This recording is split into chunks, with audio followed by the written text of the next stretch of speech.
Joe Wainwright is a retired bull rider trying to risk it all in order to save his son from a brain tumor, but all the while he's looking to connect again with his estranged daughter and friend.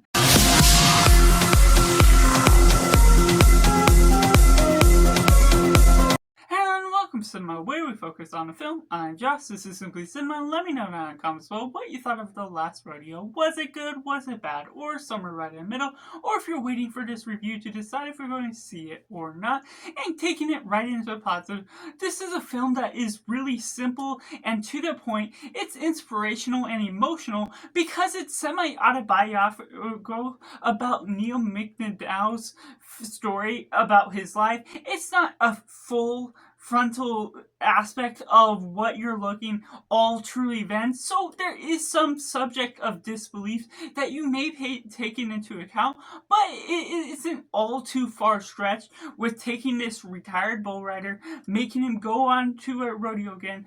and taking the similar template to true stories that we've seen before and being able to get connected to this family. It has themes of faith and of friendship and of love.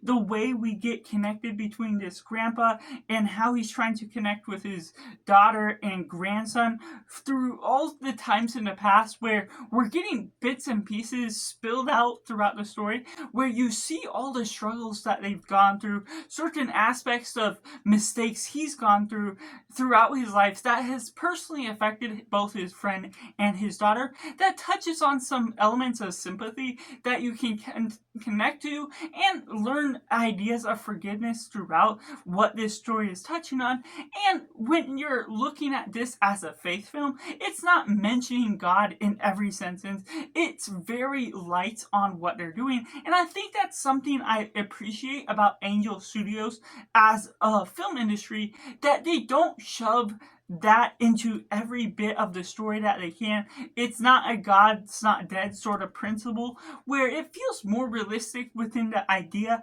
of the dialogue, where its place is intentionally done, and doesn't necessarily feel like it's doing some sort of miracle by making it feel ultra unrealistic and mentioning God in every single point it can, looking at the miracle, despite it being a presence within the film. It's utilized in a useful way that makes sense for those that are connected to the faith,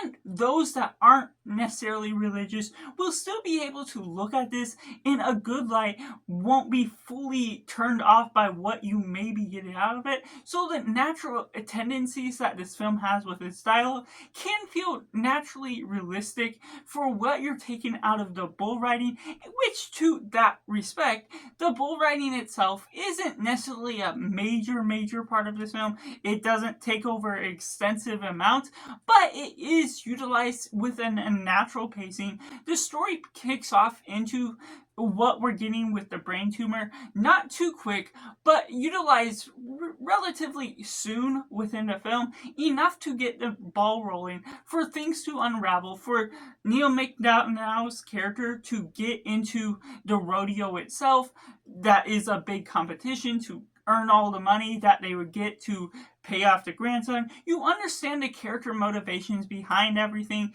and the connections to his past, his friend, how he gets him involved, and there's a relationship that shows there's contrivances in some instances, but nothing too deterring from the fact of being able to see this film as relatively realistic to the nature of what things get pulled off, connections of when he's not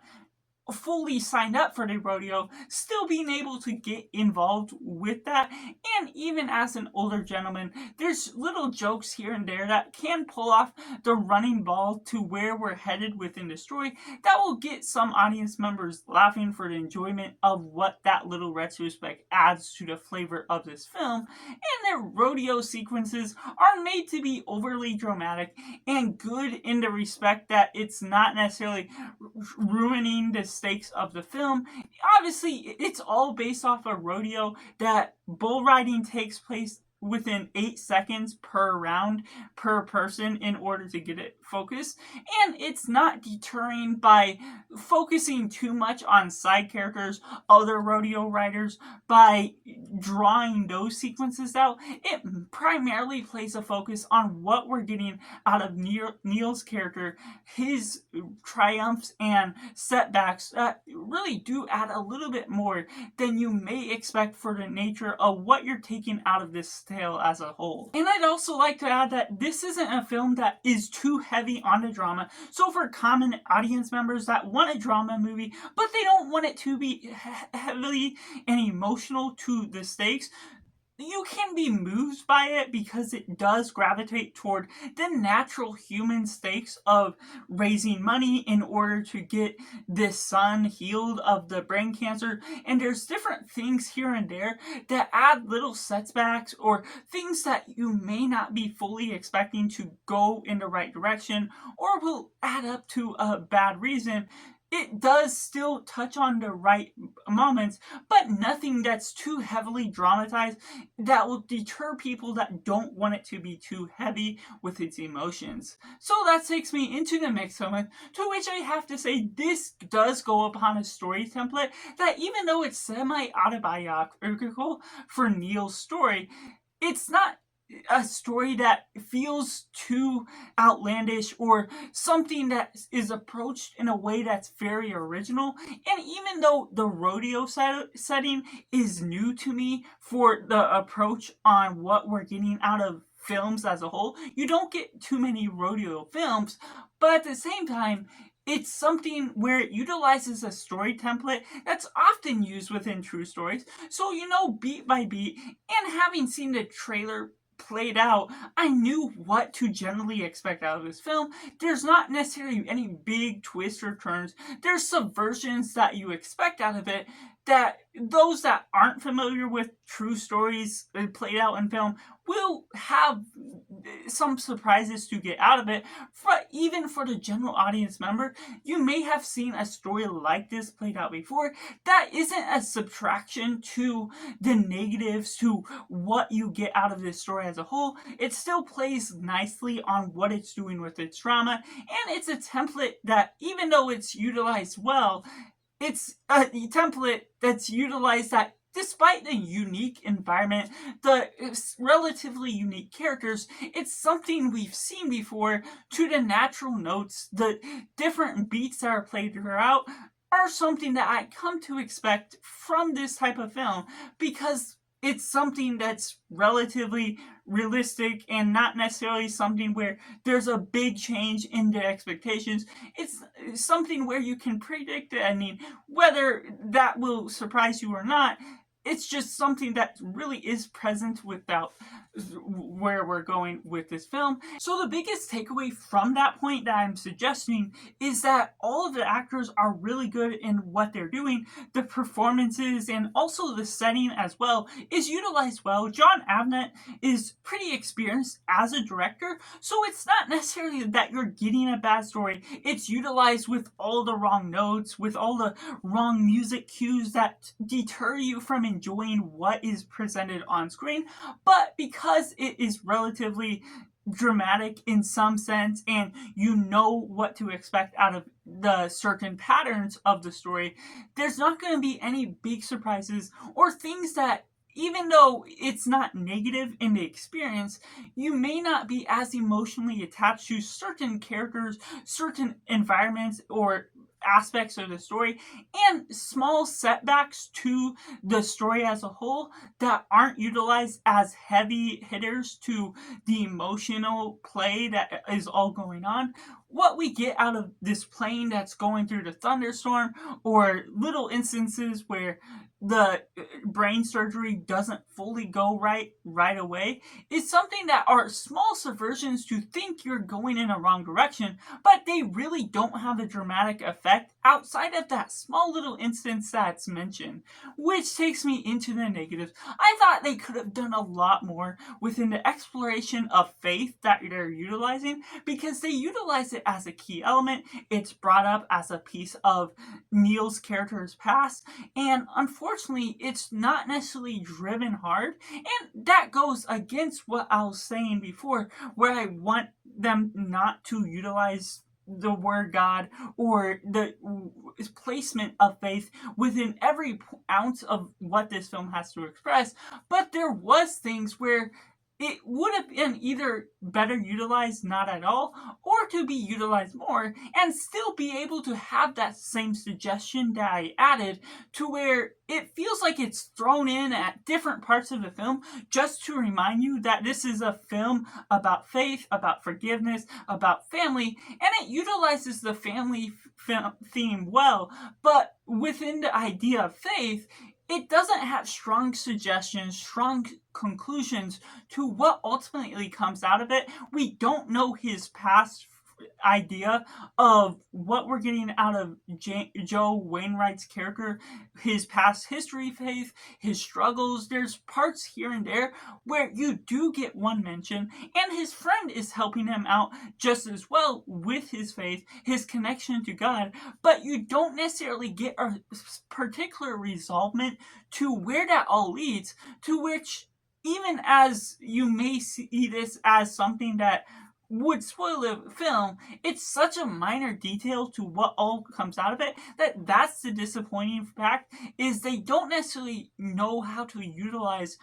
how much they're making it a big part of the film. And there's also a focus that I'd like to add, that when they're utilizing the rodeo scenes, unfortunately, in order to make it more dramatic, make those scenes play out longer, they have to utilize multiple different camera shots and utilize and edit it in a way that is pretty easy to follow. But because a rodeo sequence takes place in a run of 8 seconds per round, unfortunately, that really makes a factor to where, yes, the side characters are rushed through what their sequences are. They're not getting a moment to waste the screen time, and you're not necessarily caring as much about them because this is a mostly story focused on this one main character, Joe Wainwright. So you're getting the amount of time that is utilized for that, but it also detracts the substance that's provided because they're purposely aiding 8 seconds to be padded out to be around 25 seconds at certain sequences of when he gets his rodeo ride. And there's a few different times throughout the film that's added. So unfortunately, for the different heats that are provided, though it is entertaining to one retrospect, sometimes it's close shot sequences of him riding a bull, of him falling off, or being able to maintain what you're getting. And that's where you get some of the setbacks, to where he gets injured or other things that don't actually play into a big effect of what the consequences are. Because even though, taking out the fact that this is relatively predictable, when you get into those small setbacks, when you get into the factors that he may get a small injury, you don't feel like there's going to be an over heavy play. And it also, even if it affects him for a few seconds, doesn't play an ultimate effect on what he does when he can get back on the horse or get back up on his feet, to the nature of where you're expecting this film to go. That, unfortunately, though it does have good stakes, the stakes aren't playing an ultimate effect on where some sequences play out in the most thrilling way that it can have to offer. So while I have to admit that this film plays its cards well as a semi-autobiographical film, it doesn't necessarily touch on some of the biggest impacts it could, doesn't explore certain themes as deep as you would hope for, and so there's different elements where it does all the proper beats just to get by. But because it's a predictable and relatively sentimental film with the way it plays with your emotion, even if it's properly done, it doesn't necessarily deal with all the things that can make the rodeo sequences that much properly placed, that much dramatic, and allowing the audience to enjoy and get moved by letting it play out in real time and not making the 8 seconds feel like an eternity just for the sake of dramatizing what this film has to offer as a whole. So that's just my personal review for John Afnet's The Last Rodeo, which I have to rate a simply 6.5 out of 10, where it plays all the beats right, but as a true story, it doesn't necessarily win us over by the emotional strides. Let me know down in the comments below what you thought of The Last Rodeo. Was it good? Was it bad? Or somewhere right in the middle? Or if you're now going to see The Last Rodeo or not, make sure to like this video if you enjoy it. Subscribe if you haven't already to join in film culture community where we talk about the love of cinema as a whole. So that's just all, and make sure to do yourself a favor and go watch a movie.